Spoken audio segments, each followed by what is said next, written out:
VT de abertura Educação à Distância. Diferentes formas geométricas se movem, cortadas pelas cores azul, verde, amarelo e vermelho. Se transformam na logo da Escola Técnica Estadual Professor Antônio Carlos Gomes da Costa. As cores e formas se misturam em fundo azul e vermelho. Abaixo e à direita da tela, o nome: Educação à Distância. Curso Técnico em Logística. Produção. Competência 2, parte 2. Conhecer os instrumentos de produção. Mariana Melo. Descrição: ela está em pé, é negra, cabelo na altura do ombro, preto, olhos castanhos. Usa óculos, veste vestido azul marinho, sem manga, com cinto preto. Usa brincos, pulseira, colar, anéis dourados e relógio no braço esquerdo. Olá, caro aluno! Hoje nós vamos trabalhar um exemplo voltado para MPS, conteúdo que vocês certamente já estudaram no caderno de estudos na competência 2. É muito importante que vocês prestem atenção aos exemplos que vamos ver aqui. Estamos numa esmalteria na zona sul do Recife e nessa esmalteria a empreendedora fez algo a mais. Ela ainda colocou uma loja de acessórios, uma vez que ela trabalha como designer de acessórios. Vamos a esse exemplo? Eu vou entrevistar agora Rafaela Lucena. Descrição da entrevistada. Rafaela Lucena. Ela está em pé, é branca, cabelo na altura do ombro, preto, olhos castanhos. Veste blusa vermelha, manga longa, com listras. Usa brincos e colar. A professora à direita e sua entrevistada à esquerda da tela conversam. Ao fundo, uma esmalteria com produtos expostos, esmaltes em destaque. À esquerda da tela, Rafaela Lucena, uma das sócias desse empreendimento. Rafaela, com relação à sua atuação como designer de acessórios, como você define quantas peças produzir? Bem, vai de acordo com a demanda que eu tenha, né? Eu tenho alguns clientes que já me fazem encomendas por mês, né? Então eu já produzo aquelas encomendas específicas para aquelas clientes e de acordo também com as vendas que eu vou sentindo, tanto aqui da loja quanto do outro ponto de venda que a gente tem externo, né? Então isso vai realmente depender. Não existe uma quantidade específica, uma programação específica de quantidade de peças. Eu vou sentindo as vendas do mês anterior, de acordo com o que foi vendido, eu produzo um pouco mais, um pouco menos. Então, como eu também produzo peças mais exclusivas, né? Então isso também assim, trava um pouco na quantidade. Então, um colar que eu faço, eu produzo aquela peça ali e não faço mais 10 deles iguais. Não, produzo mais peças específicas. Então, isso realmente eu vou sentindo da necessidade de demanda, realmente. Então, normalmente você trabalha com a produção sob encomenda? Sim, não só com encomenda, né? Eu tenho uma quantidade de encomendas que são feitas mensal, realmente, de alguns clientes que já são clientes minhas antigas, e as peças que vão ser produzidas, tanto expostas aqui, na laque, como no ponto externo. Certo. Então, a gente nota aqui um mix de um pouquinho só de produção para estoque, que são os itens que ela mantém na vitrine, mas como ela prefere atuar com o modelo de exclusividade, então é o make to order que prevalece aqui. Ela tem um pedido ou ela percebe alguma necessidade específica de algum cliente e faz aquele item, mas ela não faz várias peças do mesmo item. Notem que esses itens que ela produz, pelas características específicas que apresentam, fazem com que essa operação, como designer de acessórios, seja uma operação intermitente e não uma produção contínua de várias peças iguais ou que sigam determinado padrão.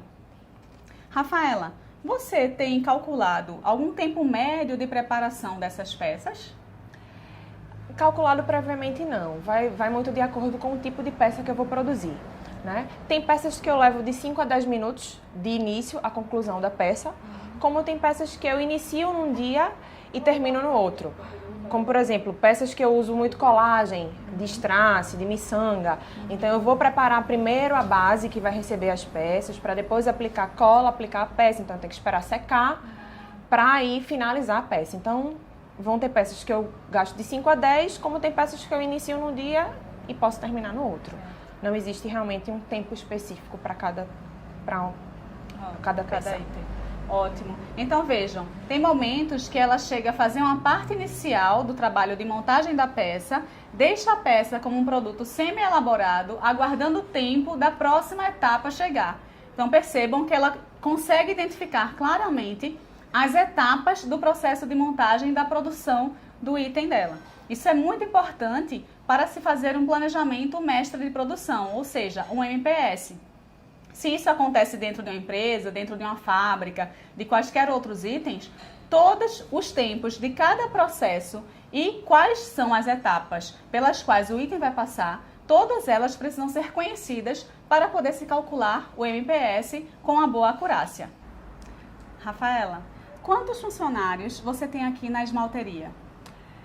Hoje a gente trabalha com 4 manicures e 2 esteticistas. Certo.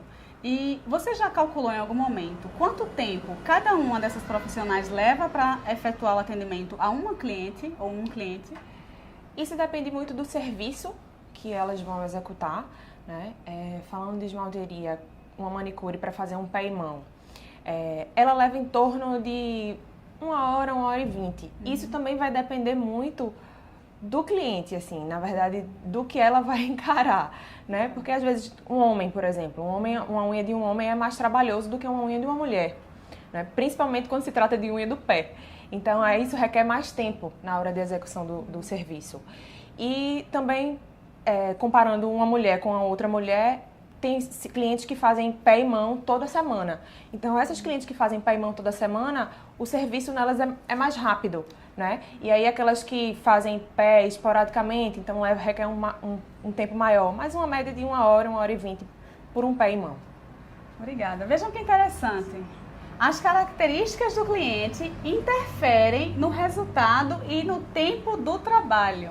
Então, vejam como é peculiar, como tem uma peculiaridade esse tipo de prestação de serviço, e Rafaela certamente tem atenção a isso para calcular, imagino, a capacidade de atendimento dela.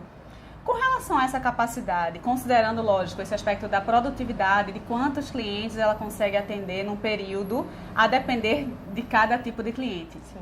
Você já teve algum caso de algum cliente que agendou, disse que viria aqui, imagina que você se programou em atender uma determinada quantidade de clientes naquele dia, e aí o cliente liga e cancela? Isso já aconteceu? Sim, aconteceu. E, na verdade, quando ele liga e cancela, é até bom.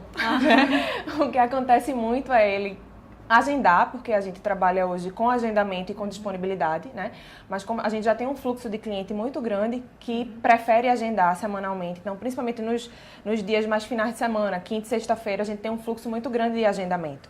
Então quando o cliente ele agenda e não vem ou não avisa previamente, isso prejudica muito a gente, porque muitas vezes eu chego uma cliente aqui para ver se tem disponibilidade, eu digo que não tem porque tem uma cliente agendada em seguida e aí quando dá o horário da cliente, ela não chega. Então acontece muito. Diariamente eu tenho esses casos assim, de clientes que agendam e não aparecem e não avisam que não vêm. Entendi. Então percebam, ela tem várias janelas de atendimento e aí ela encaixa um cliente em cada uma dessas janelas. Se o cliente não vem e não avisa, ela não tem condições de colocar um outro cliente ocupando aquela janela. Então, ela tem uma perda naquela programação dela. Certamente isso impacta o faturamento, porque, digamos, se ela poderia atender 20 clientes no dia, ela só vai atender 19. E ela não vai ter o retorno referente àquela operação para a qual ela se programou. Isso é muito interessante quando a gente fala de planejamento de produção, porque a gente sabe que isso acontece em qualquer negócio. O planejamento é feito, aí quando a execução daquela atividade é que vai acontecer, você sabe que há imprevistos, então é necessário se adaptar a esse tipo de situação. O contrário também já aconteceu, de as clientes agendarem, todas virem, e aí chegarem outros clientes e haver uma formação de uma fila de espera aqui. Bem, não é comum, né? Não vou dizer que nunca aconteceu, que pode já ter acontecido, não uma fila de espera, mas um pequeno atraso no agendamento. E, assim, na verdade, a gente é muito cuidadoso em relação a isso, né? Eu procuro sempre, por isso que eu exijo tanto das clientes que marcam com a gente, porque a gente procura sempre executar os serviços direitinho nos horários marcados. Mas aí, às vezes, acontece uma cliente que estava marcado no horário anterior, atrasou 10, 15 minutos. Então, isso termina refletindo na próxima cliente, que aí esses 10, 15 minutos que a cliente anterior atrasou para chegar, vai atrasar para acabar o serviço dela e aí, consequentemente, atrasar para começar o serviço que vem em seguida. Não é muito comum, né? Porque, como eu disse, a gente é muito cuidadoso em relação a isso. Mas acontece, esporadicamente, mas pode acontecer, e já aconteceu. Entendi, ficou claro. Muito obrigada mais uma vez, Rafaela. Por nada. Foram ótimas informações que você passou. E, alunos, aproveitem esse exemplo e reflitam. Como vocês imaginam que outras operações funcionam e se adaptam a realidades como essa, de ter imprevisto, de um cliente cancelar um atendimento, cancelar um agendamento e avisar ou não? Prestem atenção a esse exemplo e continuem o estudo no caderno de estudos. Até mais! Som direto, Luiz Vitor. Imagens, Juliana Aguiar, Leandro Gomes. Audiodescrição, Jonara Medeiros Siqueira. Ilustração, Miguel Machado. Edição, Cris Beringer. Guilherme Cabral. Professor autor, Mariana Mello. Entrevistada, Rafaela Lucena. Design educacional, David Souza Nascimento. Maria de Fátima Duarte Angeiras. Renata Marques de Otero. Terezinha Mônica Sinício Beltrão. Coordenação do curso, Maria Helena Cavalcante. Coordenação executiva, George Bento Catunda. Coordenação geral, Paulo Fernando de Vasconcelos Dutra. Videoaula produzida em abril de 2016. Conteúdo produzido para os cursos técnicos da Secretaria Executiva de Educação Integral e Profissional, em convênio com o Ministério da Educação, Rede ETEC Brasil.